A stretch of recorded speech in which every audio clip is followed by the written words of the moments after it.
Everybody, we've got questions going on now, and I'm only still up to Afshari, who is 512. The strategy is really easy. I don't have a strategy. I didn't have one either. Then this girl next to me in class told me it, and then I got it on the first try. It's no fun.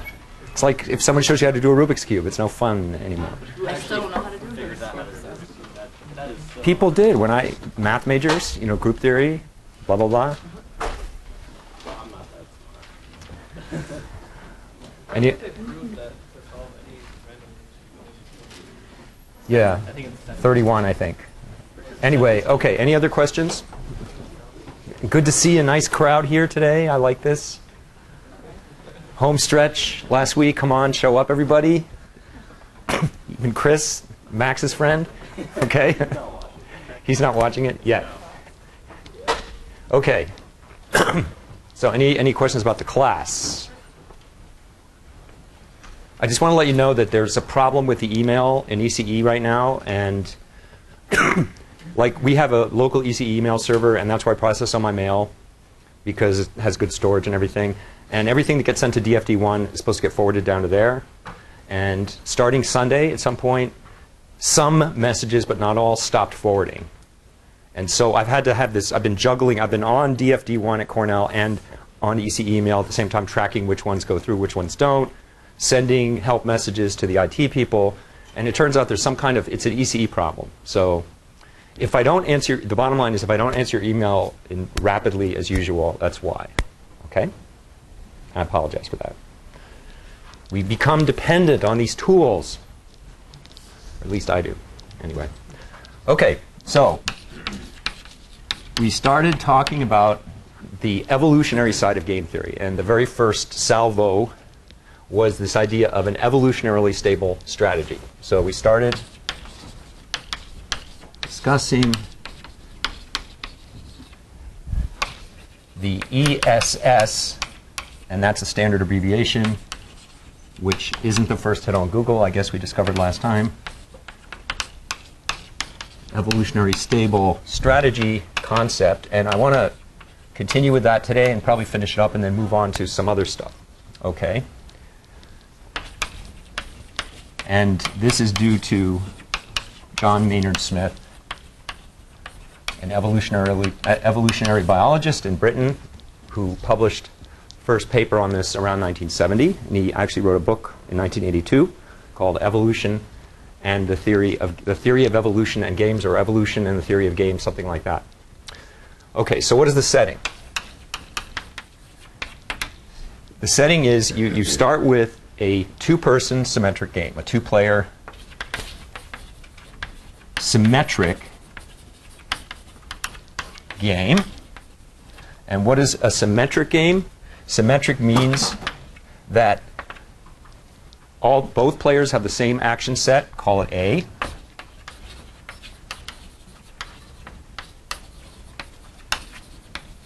And we're assuming, of course, as usual, that this is a finite action set A. And the payoffs are determined in a symmetric fashion by a single function that maps pairs of actions into the reals in the following sense, that if you take two actions in A and A prime, say, what this expression means is the payoff to an A player against an A prime player. Okay, so it doesn't matter that it's player 1 playing A or player 2 playing A prime, or vice versa. Whoever's playing A gets this as his payoff. Okay? And we looked at our example games. We discovered that Prisoner's Dilemma is symmetric. Matching Pennies is not symmetric.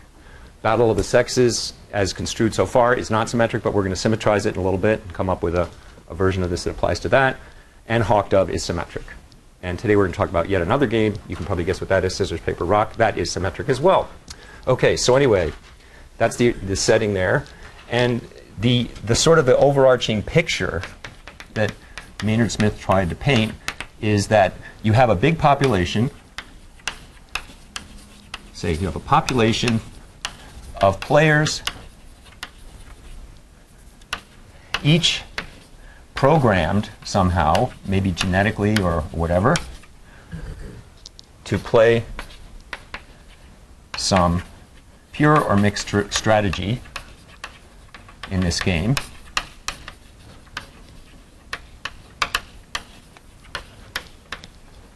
And you interpret the payoff to a player against a randomly chosen opponent from the population as somehow related to the reproductive fitness of the player.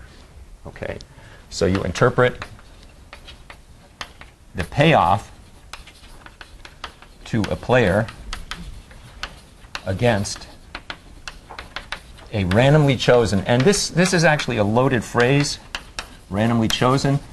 You have to be careful about that, because if you have, say, an infinite population or even a continuum of players or something like that, picking something at random from a set like that gives rise to all kinds of mathematical problems. But I'm just going to do it in a very intuitive way, the way that Maynard Smith did it. So the payoff to a player against a randomly chosen other player, other population member, is related to the player's quote-unquote reproductive fitness. So a high payoff would mean that the player in that population context would be fit in some sense, would reproduce, and so on. And this is all very loose, and this is the way Maynard Smith did it, and it's fine to think this way in a very loose fashion. Okay, so the starting point to get to the ESS concept is, suppose you start with a monomorphic, and this is a word that's familiar to us from when we talked about genetic algorithms, population. It's familiar even to Max, right? It's a monomorphic population wherein everyone is playing the same pure or mixed strategy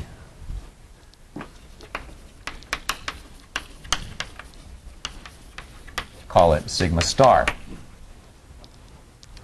And I'm using sigma because mixed strategies cover pure strategies. Pure strategies are really just a special case of mixed strategies, so I'm just going to stick with the mixed notation. Somehow, and I'll put that in quotes as well, a tiny fraction, say epsilon, of sigma players appears, and I'll put that word in quotes as well, because this is not something that Maynard Smith's theory accounts for, in the population. Okay? And the names people give these things, we call sigma star the incumbent strategy, and sigma the invading strategy.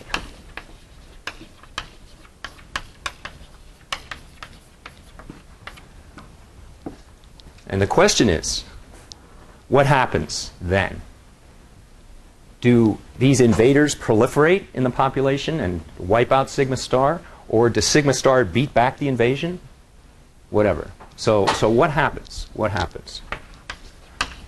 And I'll put the word happens in quotes, because, again, this is something that the theory doesn't account for. It doesn't account for how these things appear, doesn't account for what it means for them, the population, to evolve once they have appeared. It's just this very loose relationship between payoff against a randomly chosen opponent and reproductive fitness. Okay, so what happens? The expected payoff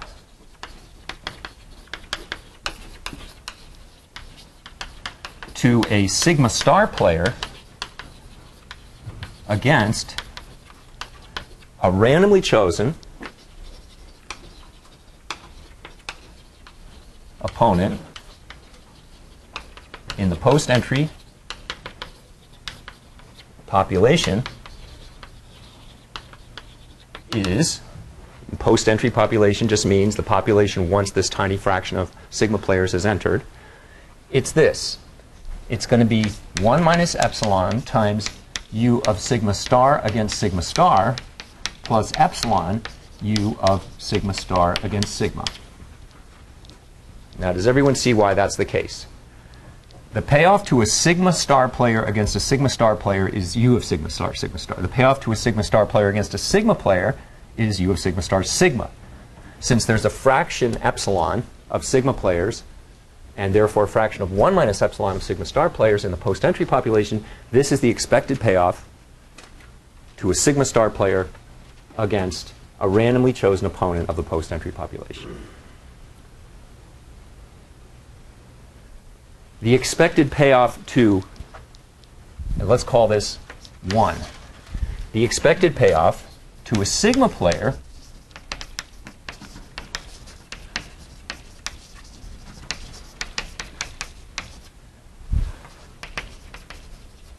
against a randomly chosen post-entry opponent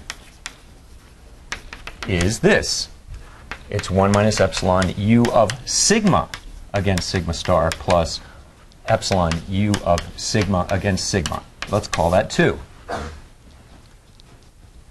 Okay? Now, we think of these payoffs, as I said earlier, as being related to reproductive fitness in this post-entry population. And Maynard Smith defined sigma star, so here's the definition. Sigma star is an ESS for the game if and only if the following is true. There exists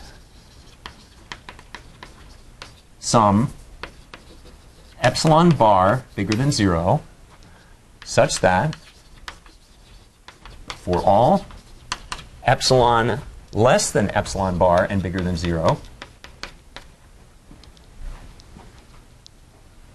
we have 1 beating out 2 for all sigma.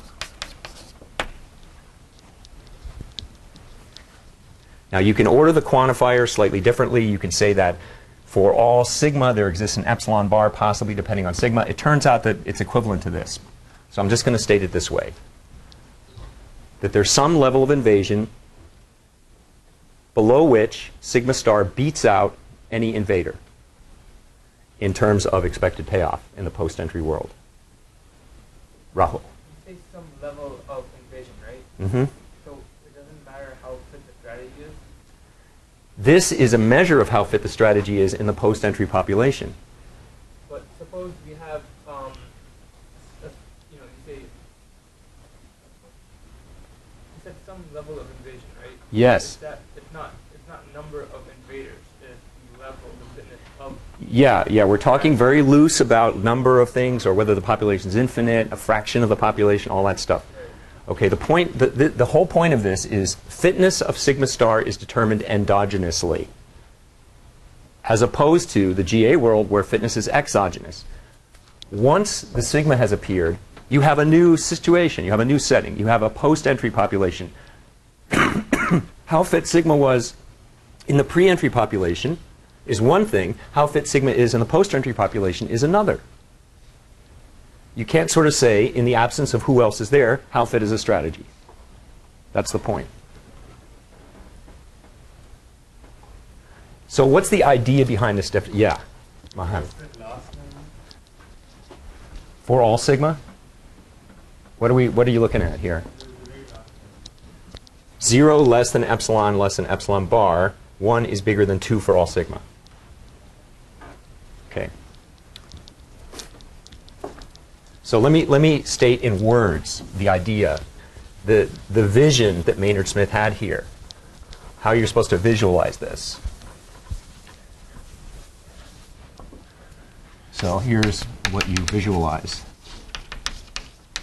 as follows. Okay? Given sigma, if a fraction epsilon less than epsilon bar of sigma players appears suddenly out of nowhere, however they do that, sigma star is better in the post-entry context than sigma. So sigma star is quote unquote better than sigma in the post-entry, post-appearance, whatever context. And somehow, quote unquote,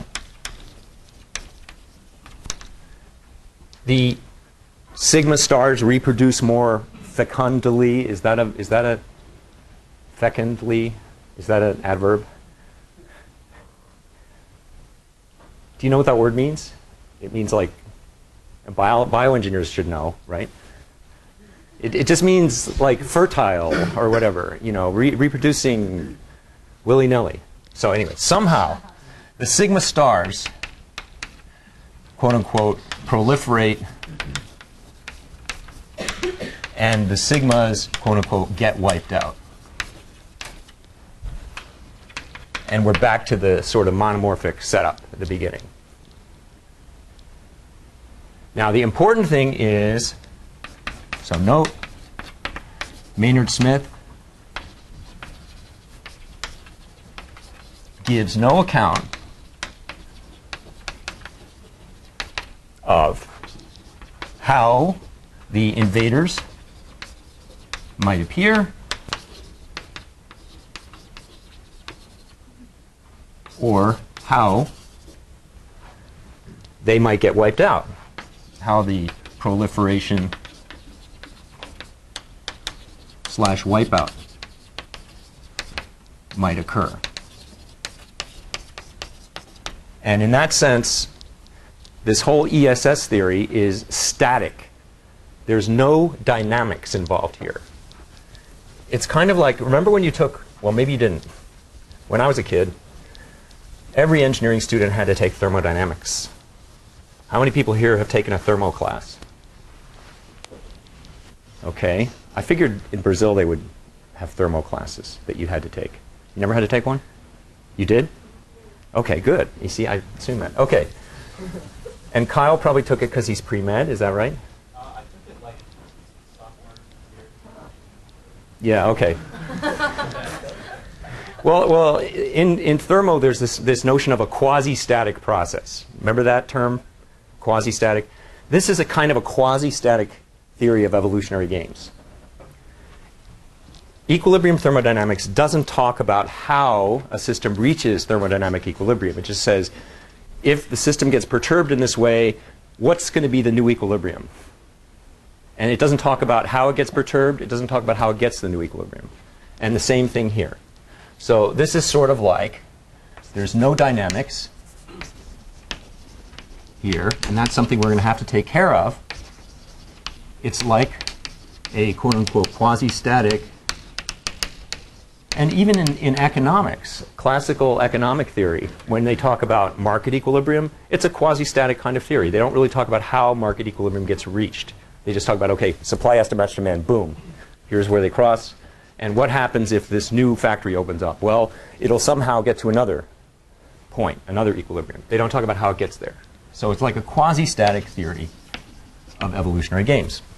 Okay, so anyway, that's the ESS concept. And last night I posted a handout on this along with a bunch of other stuff that's going to have more in it, that has more in it than I'm going to be able to go over in class.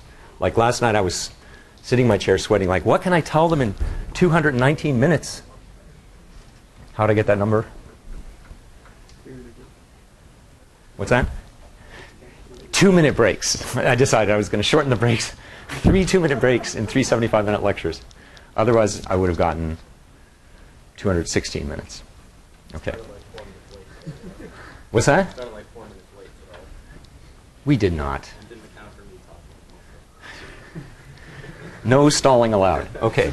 So anyway, it turns out, here's a basic math fact. I'm not going to prove it's proved in the handout.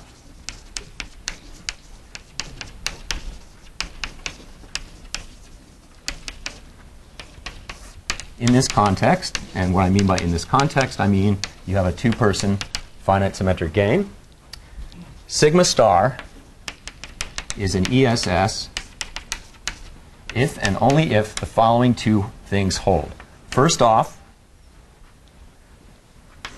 sigma star is a Nash equilibrium of the game. So if you just looked at the one-shot game where players were playing this game against each other, that strategy profile is a Nash equilibrium. And another way of saying that is sigma star is a best reply to itself.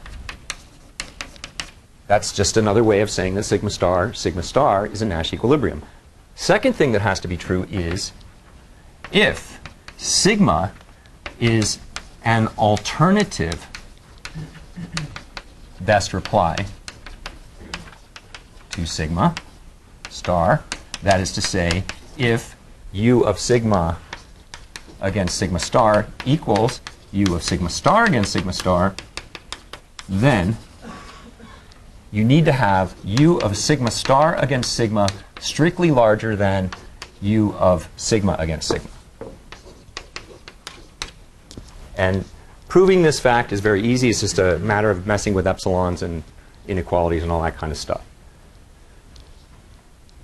And it's not supposed to be intuitively obvious that this is true. It's a mathematical fact associated with that definition. Okay, so this makes it easy to check, in general, whether a given sigma star is an ESS. And when we look at our example games,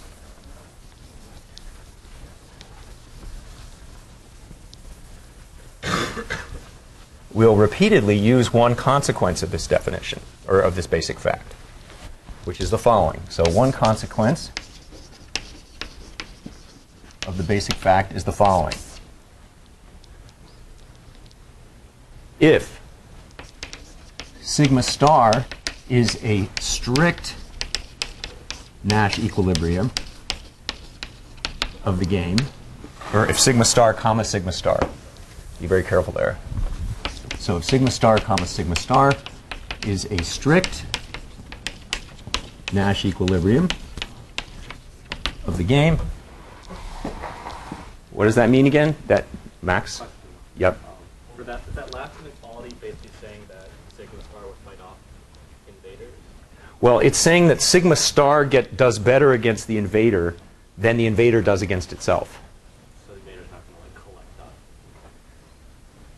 Yeah, but really, you know, really that whole thing that you're saying is embodied by the 1 bigger than 2 over there. Okay? But yeah, I mean, this is, you know, that's part of the it comes from that. Drew. The basic factor, that implies that ESS is sort of a stricter Nash equilibrium, right? So all evolutionary state strategies are also Nash equilibrium. Yes. But they have that. Yes, exactly. Like Nash equilibrium is a very broad sort of category of things. We've seen that strict ones are good. Okay, and this is another kind of special Nash equilibrium. But yes, it's a very strong kind of Nash equilibrium. But it turns out not even to be as strong as strict, because if sigma star is a strict Nash equilibrium, then sigma star is an ESS. Now, can anyone, just looking at that basic fact, tell me just a one-line argument that involves no equations and just uses words that tells you why, if this is true, why this is true? Matt. So it's a strict Nash equilibrium, then sigma star would be the unique best reply to sigma star, so that inequality over there would not be true. Well, essentially, that was a really good start, and you finished a little rocky. You're correct that sigma star is a strict Nash equilibrium. Sigma star is the only best reply to sigma star. Therefore, this statement we don't worry about because there's no alternative best replies. Okay? So it's not that this inequality doesn't hold. It's that there aren't any sigmas to test that inequality against. Okay. Get it? Okay.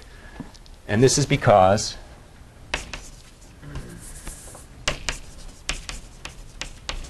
sigma star is the unique best reply to sigma star. No sigmas to test in the second bullet. Okay, so Drew, Nash equilibria big set, ESS is smaller set, strict and even smaller set. Okay. Now it turns out that not every game, not every symmetric game possesses an ESS, which is sort of a sad fact about these things, that people said, oh, bummer, you know, there's no. But we'll see an interesting such game in a few minutes. However, you can prove that the ESSs, if they exist, satisfy all the nice equilibrium refinement properties like trembling hand perfect, proper, and all that kind of thing. So, however, every ESS is, for example, trembling hand perfect, etc. So all those nice things I alluded to and didn't tell you what they meant, ESS satisfies those if it exists. Let's look at our example games.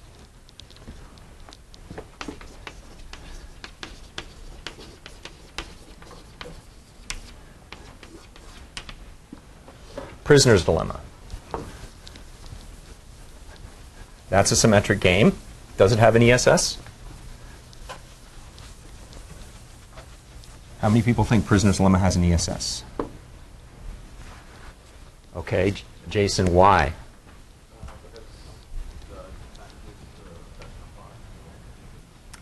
Because,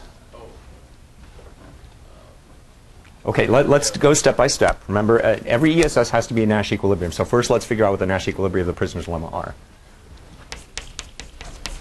What was the sole Nash equilibrium?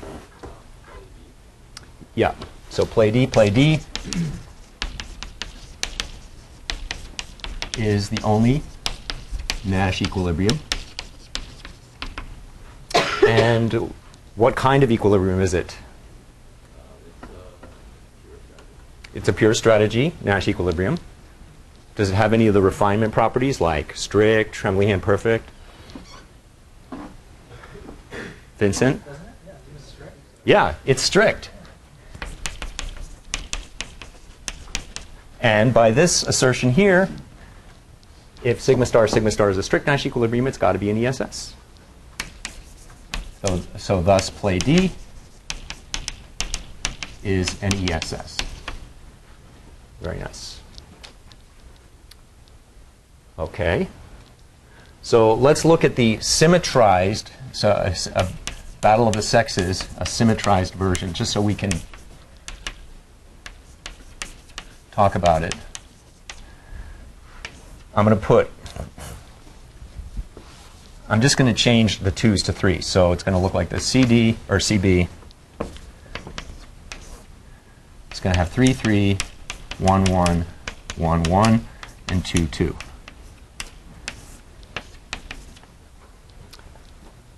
Okay. Now there's 3 Nash equilibria.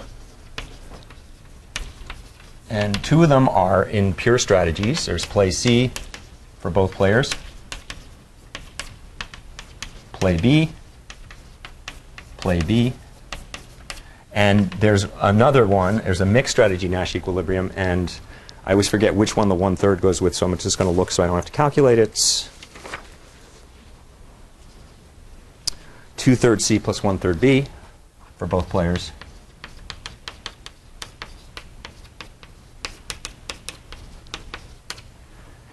Is a Nash equilibrium in mixed strategies. And they're all symmetric. They're all symmetric, so you know we don't have to worry about any. We'll get to that in a second when we talk about hooked up. All right, so let's have a look at these guys and see which, if any, are ESSs. How many people think play C is an ESS? Max, why?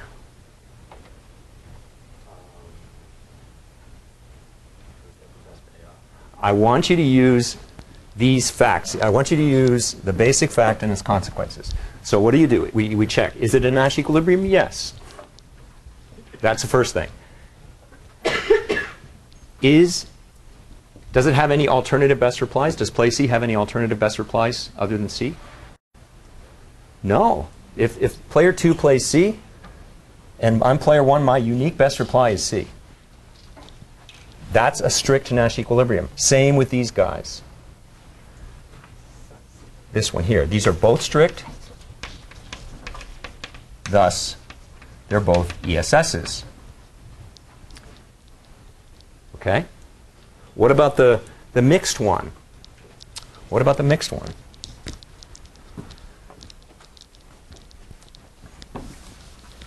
That's a Nash equilibrium. Suppose everybody is playing that Nash equilibrium, and a tiny fraction, say, of C players enters the population.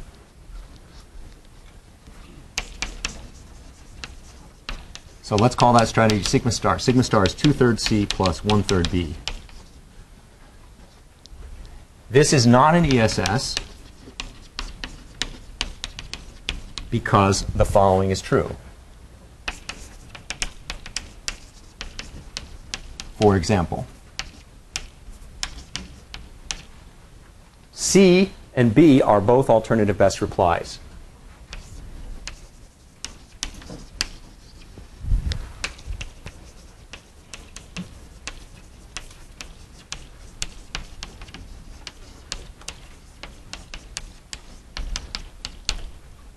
And you always know that a pure strategy is an alternative best reply to a strategy if that strategy mixes over those.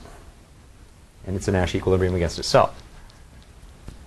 And if you play sigma star against C, you get one thing, and if you play C against C, you get 3. And this one thing here is going to be 2/3 times 3 plus 1/3 times 2, and that's 2 plus 2/3. What's that in a fraction form? 7/3? And therefore, and this is less than 3. So this is, we don't have U of sigma star against C bigger than U of C against C, which is needed by the second bullet of the basic fact. So what Maynard Smith would say, maybe, don't want to put words in his mouth. It's too late for that, but anyway. He would say, okay, well, if a bunch of C players emerged in the population and started picking random opponents to play against, then they would choose C's once in a while, and they would reproduce better than the sigma stars would over time. And so then the C players would overrun the population, and all the mixed strategy players would get wiped out. And similarly, U of sigma star B is less than U of sigma star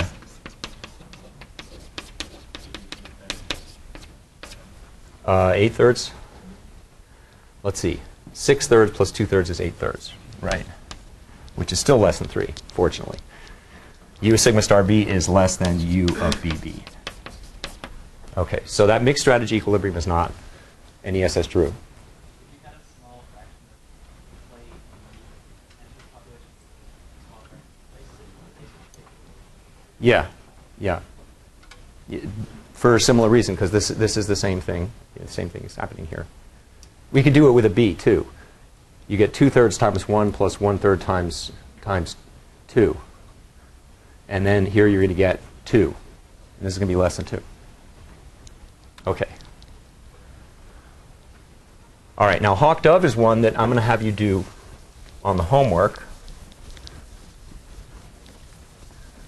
But let me just mention it in passing, because it illustrates one other thing. Okay, let me put the game up again.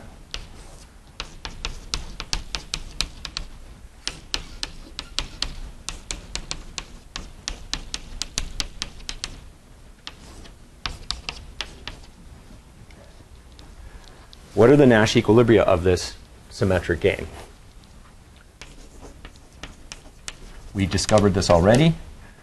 We have play H versus play D, and the reverse of that one.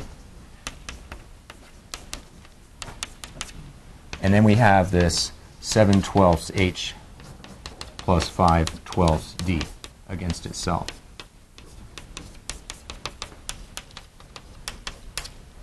Those are the three Nash equilibria that we've derived. The first two are strict. However, so these are both strict, but they're not symmetric equilibria. They're not equilibria wherein both players are playing the same strategy. Therefore, they don't enter the discussion of ESS. ESS deals only with situations where you're looking at a strategy against itself. So they're both strict, but they're not symmetric. So they play no role in the ESS discussion. Everybody get that? If you look back at the definition of an ESS, at the basic fact, you're always looking at incumbent strategy against itself being a Nash equilibrium. And in this case, you don't have a strategy playing against itself. This one turns out to be an ESS. And you're going to prove that on the homework. Homework 6. By the way, homework 6 I'm going to post tonight. And I'm just going to ask you to hand in like about 3 of the problems. There's going to be more than that. And it has stuff you're responsible for the exam, even the ones you don't have to hand in. And I'll remind you of this. I sent out an email last night, but I'm going to want it to come in time so that I can post solutions the day before the final exam. Okay? And that homework is one where you're going to sit down and do that. Well, stand up maybe and do it. I don't know. How are you? Or do it while driving. That's what I tend to do. Think about math problems while I'm driving, which is anyway. Okay, so let's look at another game, a new game that I've been promising you forever. All these example games so far have had ESSs. But I told you a minute ago that not every game has an ESS. And here's an example of one that doesn't. So here's another game. And this is the scissors, paper, rock, or SPR. Like the last class, we should just play all the games. You know, we did that one year. What I did was I emailed like 5 or 6 people the night before, and I told them that you're going to be rocks tomorrow, don't tell anybody. And then I said, okay, everybody in the room, everyone, except the people I emailed last night, the half with the alphabet, last name starting from A to K, you're going to be scissors, and the other half is going to be paper. And there's some rocks in the room, and you don't know who they are. Okay, and so I had them play scissors, paper, rock. And we saw the results of that. The population oscillated wildly for a while, and then finally, all of a sudden, there were no papers. So what do you think happened then? Yeah, the rocks won. Okay, so here's a version of it. One version. There's all kinds of alternative versions, but this is sort of the generic one.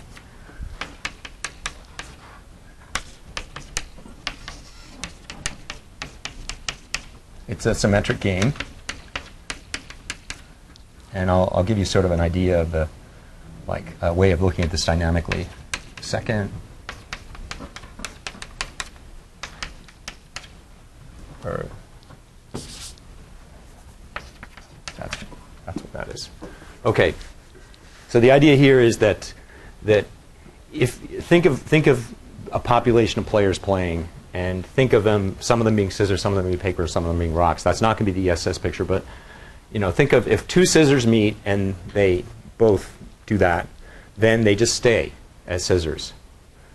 If a scissors meets a paper, and then what happens is the paper becomes a scissors for the next round, and the scissors stays a scissor. So that's why you have a 2 and a 0. And similarly in reverse with the rock, that kind of thing. But anyway, that's a version of the SPR game. Okay, so question, does it have any SS?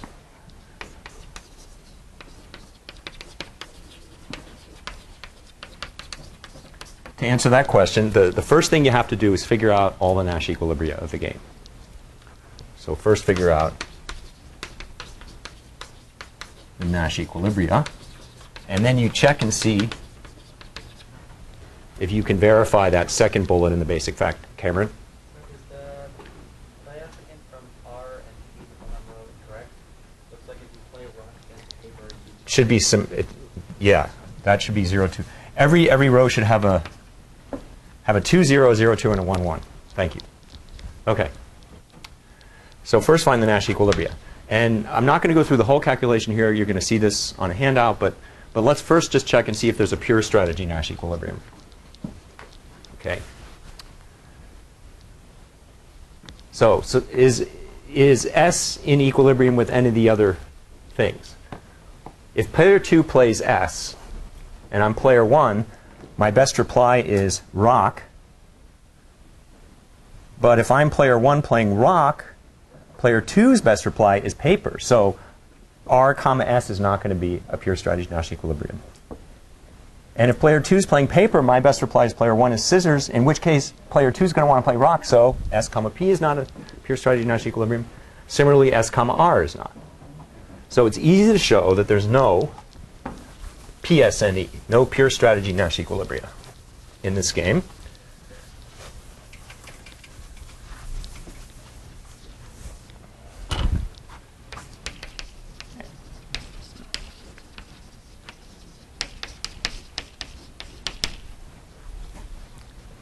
Because there's no situation where a pure strategy is the best reply to the other pure strategy and the other way around. And that's what has to happen to have a pure strategy Nash equilibrium.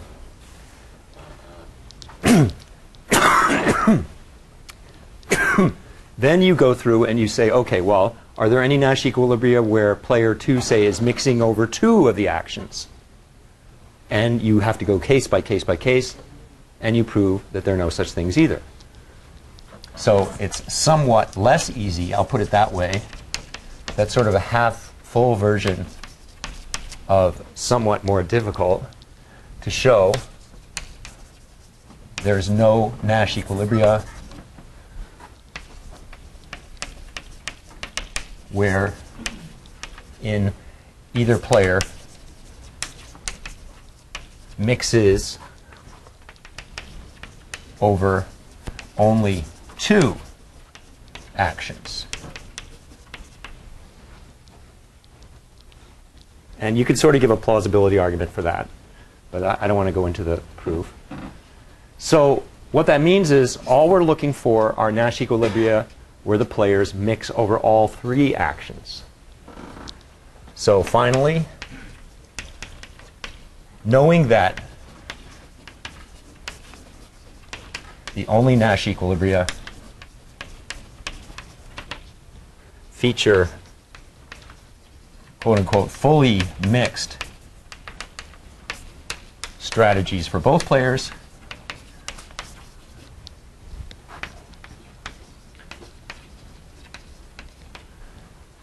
it's easy to show that there's only one, and you can imagine what it is. It's where each player plays each of his actions with probability 1/3.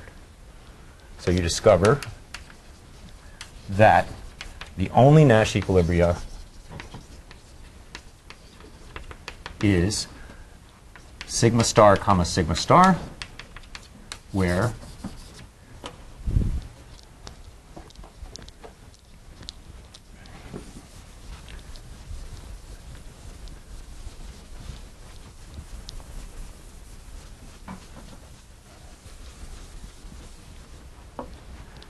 sigma star equals 1/3 S plus 1/3 P plus 1/3 R. Okay.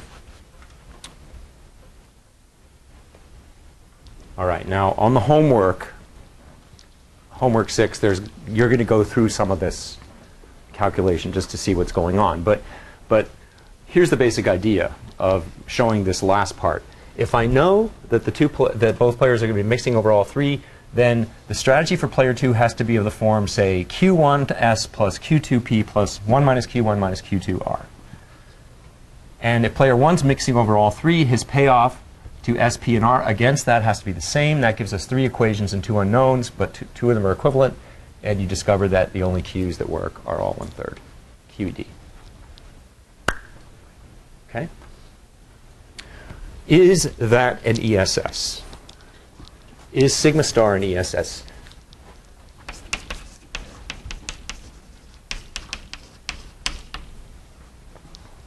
I already told you it's not, because this game doesn't have any ESSs, but let's see why. It is a Nash equilibrium. Sigma star comma sigma star is a Nash equilibrium, but all strategies are alternative best replies to it, because every action has to be an alternative best reply to it, because it's in equilibrium with itself. So every other strategy, sigma, is an, I hope it wasn't anything I said. No. Thermo, oh, he's a TA. So he can say, if you take the evolutionary processes course 2 years from now, you'll hear an allusion to thermodynamics. An illusory allusion, but from the elusive teacher. Okay. Every other strategy, sigma, is an alternative best reply.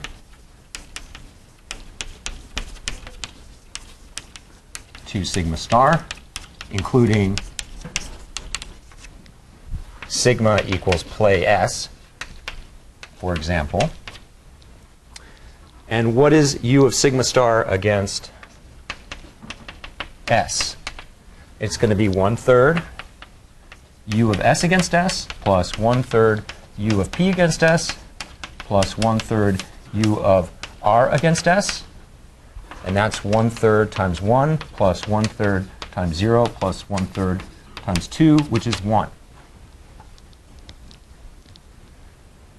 And U of S against S is 1. For sigma star to be an ESS, we would need this strictly greater than this by the second bullet. And it's not. It's equal. In the symmetrized battle of the sexes, it was less. But in this case, it's actually equal. It's like a borderline case.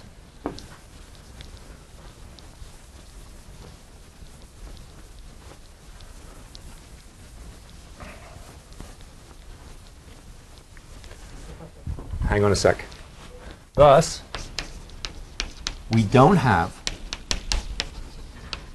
U of sigma star against S bigger than U of S against S. And that's needed for sigma star to be an ESS. Rahul. It's okay? Answer your own question. No, there's no such thing as the wrong question. That's like going up to someone and saying, you're wrong to have a cough. So basically my question was that it would always be U of S to S. So like sigma always compares to itself against sigma star. When you look at the second bullet of the basic fact regarding ESSs, you're comparing U of sigma star against an alternative best reply to U of that alternative best reply against itself. That's why I'm looking at those two numbers. So no, my question was basically why not U of R versus S or something else? But yeah, that answers the question. Yep. Okay. All right. Now that's a good time to take the 2-minute break, and then we'll move on. Brain doesn't refresh in 2 minutes. It's been conditioned there. Handout has a lot more stuff on the ESS concept. So see handout. It's only 4.5 pages long. It's not bad. And for example, I talk in that handout about the 3-stage iterated prisoner's dilemma. Okay, which has, as you might remember, 2 to the 21st pure strategies for each player. So the full-blown thing you can't analyze. But if you sort of restrict your attention to situations where, suppose I have a population of players playing Relentless Punishment, and a few pure defectors enter, will the defectors get wiped out? That's a good question, and it turns out they will. But if you introduce some who play relentless punishment except play defect on the last step, they will help the defectors take over the population. So, you know, there's discussion along those lines. Unfortunately, because we're running out of time, I can't really talk about it more in class, okay? But in any event, I want to note one more time that the ESS theory doesn't account for two rather important things. Thing number one is it doesn't account for how this wiping out and proliferation process may or may not occur. So how the post-entry population, quote-unquote, evolution, that is to say, the proliferation / wipeout might occur, nor does it account for how the invaders even enter, how new strategies even enter the situation. So how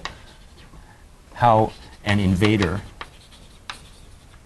I'll put that in quotes because sometimes the invader is not a bad thing. In fact, there's nothing bad about any of these things. It's just they're different, okay? So how an invader might appear in the first place. Okay, now Cameron, well, you're back now because I want to ask you this. Drew said, I asked people if they were taking MEMS. He was telling me that MEMS is terrible because now it's 90% MECs versus 10% ECEs. And I remembered something you were saying last year in the spring. Whenever we had something in class, digital communications, that you said came up in, yes. What did you say the MECs did? The MECs just accept that the equations exist and use them. And they write them down in their formula sheet, right? Yeah, that's it. And they don't care where they come from. No, we did. What was it? It was one of the It was one of the formulas for maximum communication bandwidth across the channel. Capacity, yeah, Capacity of a band limited And channel. You wrote it down. We had a question in the final about it, and all you had to do was plug in the numbers, and Right. you're done. And you had the channel capacity. Okay, so why is it so scary to have these math-allergic MECs in your class? Well, it's not that the class is full of MECs, it's that the topics that are being taught are like all beam dynamics and nothing else. Oh. Anything needs to do with what. So it's not the people, it's the stuff. Yeah, okay. And that's Lal's postdoc, right? Mostly, yeah. Okay, because some of my friends are losing sleep over that class this semester. Right? Anyway. Okay, it doesn't account for these things. Now, what I want to do is talk next about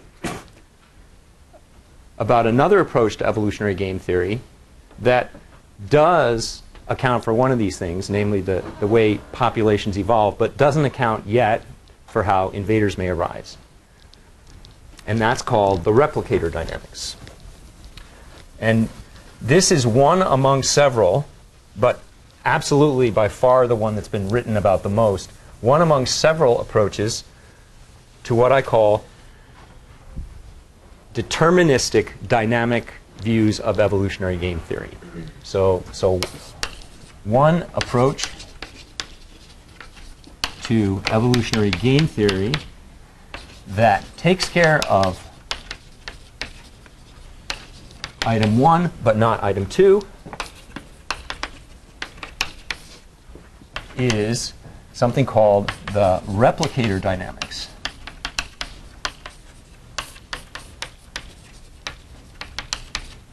And the folks who invented this were, I don't know their first names, but Taylor and Jonker, Jonker, in 1978. That was when they published their first paper on this. And this is the, by far, most studied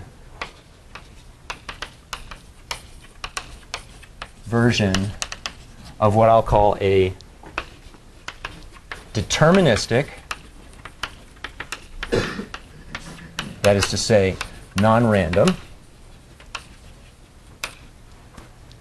dynamical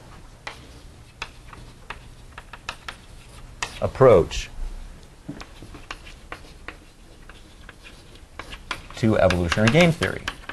Whereas the ESS approach was inherently static or quasi-static, this is purely dynamic.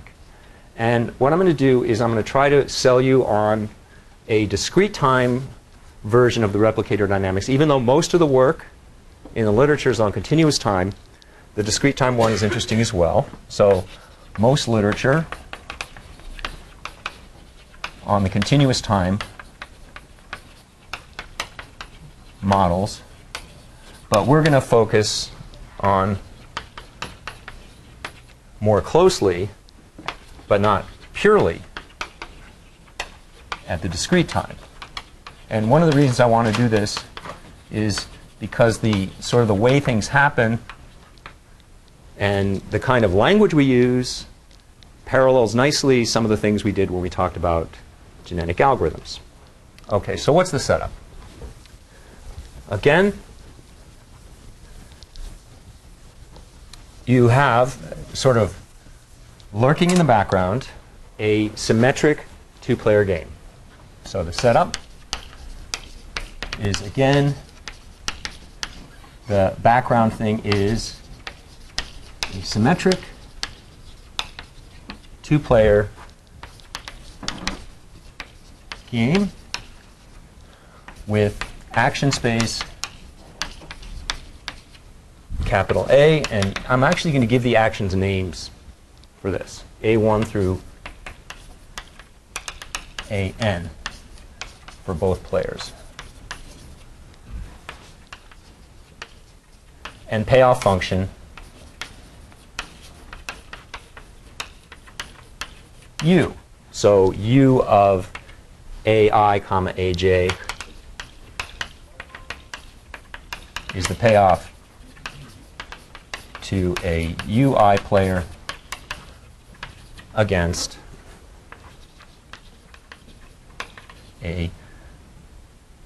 or payoff to an AI player against an AJ player. Okay? All right, now, unlike the ESS theory,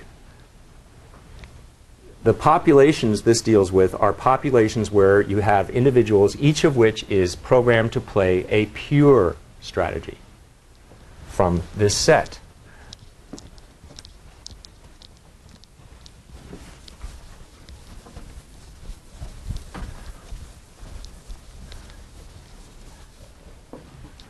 So you have, at each time t, a population inhabited by players of this game, each of which is programmed to play some pure strategy or another of the game. So a population whose individuals are all programmed, and I'll put that word programmed in quotes, again, think genetics if you want, to play one or another pure strategy. That is to say, at any time t, the population divides into n subsets.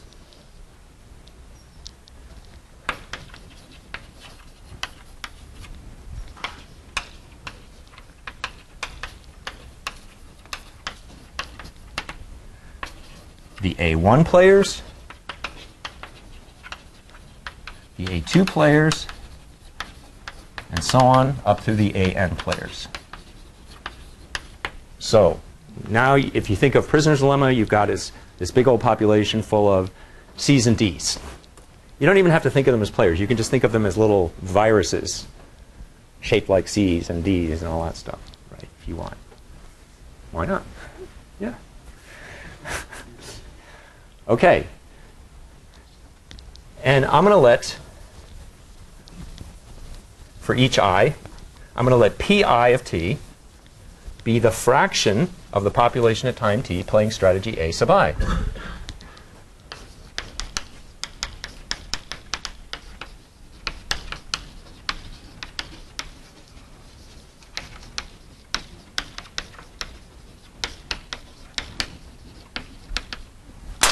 Whoops.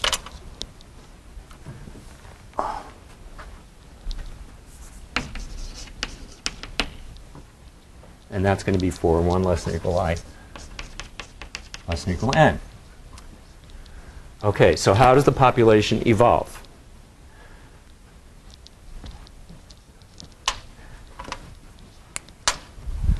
Let's assume,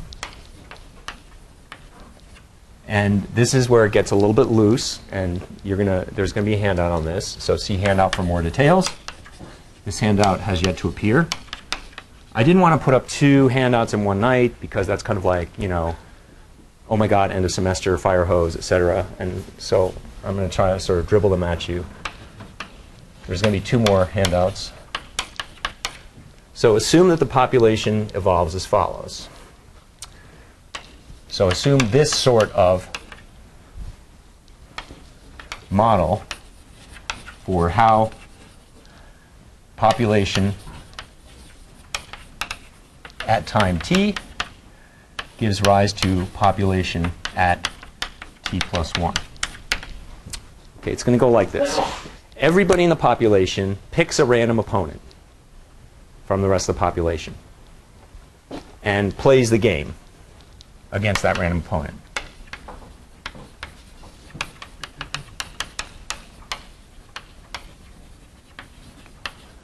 So if I'm a AI player and I pick an A3 player, that can happen. It happens sort of with probability P3, whatever. But anyway, it picks a random opponent and plays the game and gets some payoff. And that payoff is going to be what determines how many offspring that individual is going to have. So it gives rise to a number of clones proportional to the payoff in this match. Okay? So A3 individuals give rise to A3 individuals. A5 individuals give rise to A5 individuals. Nobody gives rise, nobody mutates. There's no mutation. For example, A3s can, quote unquote, give birth only to A3s.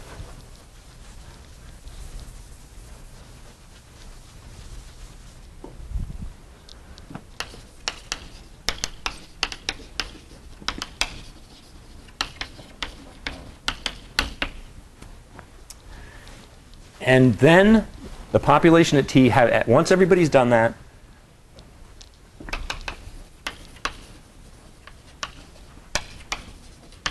once everyone has gamed and cloned, the T population disappears, and the T plus 1 population consists of whatever clones arose from this process.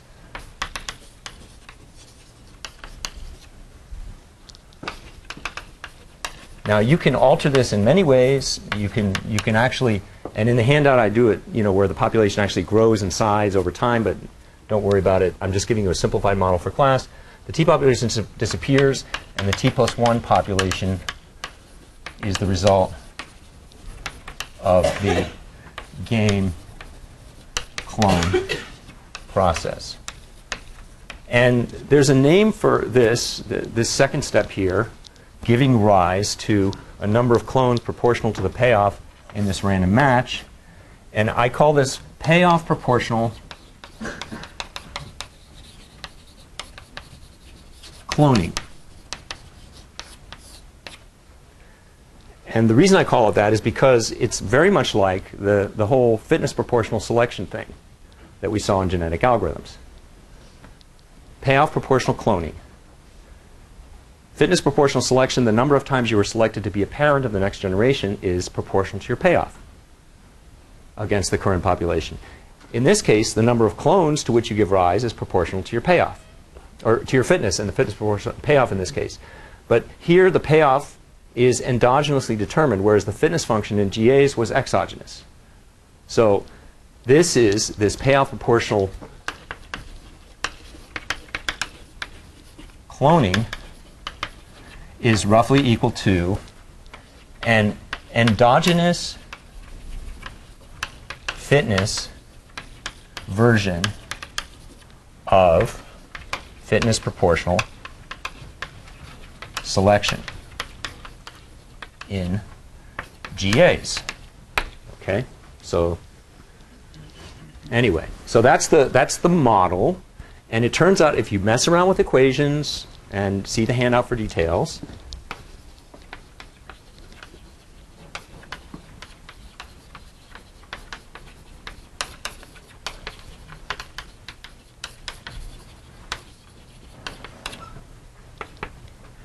you get, and this is something I try to sell you on in the handout with a little bit more of a hard sell than I'm trying to do now. But you get the following equations.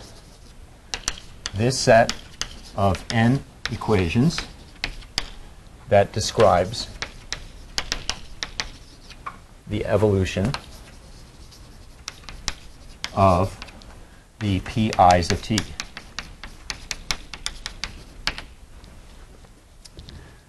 You get the fraction of AI players in population of time t plus 1, pi of t plus 1, is equal to u of, and I'm going to explain what these terms mean in a second, u of a sub I p of t divided by u of p of t times pi of t. And what are the meanings of these things? U of AI P of t is the payoff to an AI player against a randomly chosen opponent in the T population. And you can write out U of AI P of t as follows. It's going to be the sum from j equals 1 to n of pj of t, u of ai comma aj, because the population at time t contains pj of t, fraction of aj players, and therefore the expected payoff to a randomly chosen guy in that population is going to be that. Okay? And the denominator is just the average of that thing over all I. U of P of t,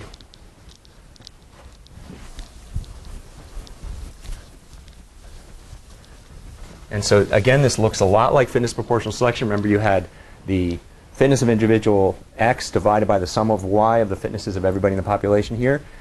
Here, it's the same thing except the fitness is endogenous. So U of P of t is equal to the sum over I of pi of t, u of ai p of t, which is equal to the average payoff to an average and any individual in p of t in the population of time t population in a random match. Okay, so next time I will remind you of those equations, and we'll start and we'll talk about them and move on. Yeah? Is pi of t in that equation, is it a number or a subset? It's a number. It's a fraction. Oh, okay. Yeah, fraction. The sum of, from I equals 1 to n of pi of t is equal to 1, and they're all non-negative. Okay. Now, since my shoulder is tired, that means I must have been writing faster than usual today. Is that correct? Am I getting frantic? Okay. Sorry about that.